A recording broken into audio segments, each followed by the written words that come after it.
Voilà, je m'appelle Yves Semen, je suis le président de l'Institut de théologie du corps qui est basé à Lyon,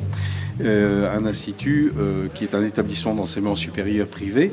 et qui vise à développer et à diffuser cet enseignement du pape Saint Jean-Paul II sur la théologie du corps qui est désormais la théologie du corps de l'Église catholique.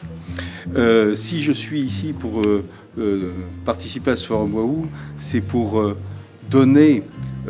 l'essentiel de ce message qui est finalement fondé sur le plan de Dieu de toute éternité sur l'homme et sur la femme, ce rêve de Dieu qui est de mettre dans la chair l'image de ce qu'il est comme communion éternelle d'amour de personnes et source finalement de toute vie. Parce qu'un amour authentique, un amour qui est pleinement un amour de communion, c'est un amour qui débouche tout naturellement sur le don de la vie, comme une sorte d'effusion de cette communion. La vie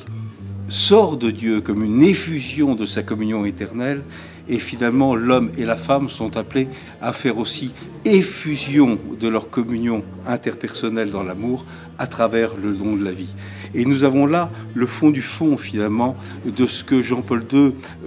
avait en vue en parlant de la nécessité d'une culture de la vie qui serait une culture de l'humanisation, une culture, une civilisation de l'amour et de la vie qui s'oppose à toutes ces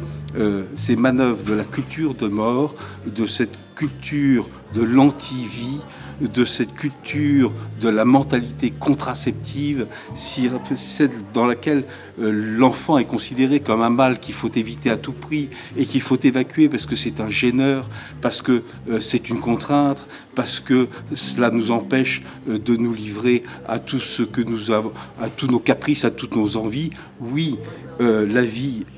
est en quelque sorte une occasion de service.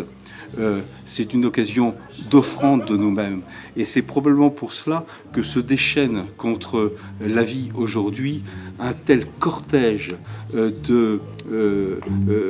difficultés, un tel cortège d'attaques, un tel cortège de remise en cause, parce que c'est vraiment là, finalement, que le Seigneur nous attend. Le Seigneur, Dieu est vie, il nous attend comme des serviteurs de la vie, et c'est comme cela que nous serons capables de porter au monde ce message de vie et de lumière, ce message de la nouvelle évangélisation, ce message de la nouvelle civilisation de l'amour, qui est une civilisation de la culture de vie profondément, c'est-à-dire une culture de l'amour et du don de soi.